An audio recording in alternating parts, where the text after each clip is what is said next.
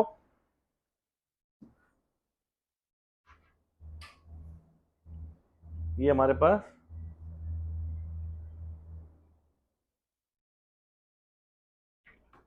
रोज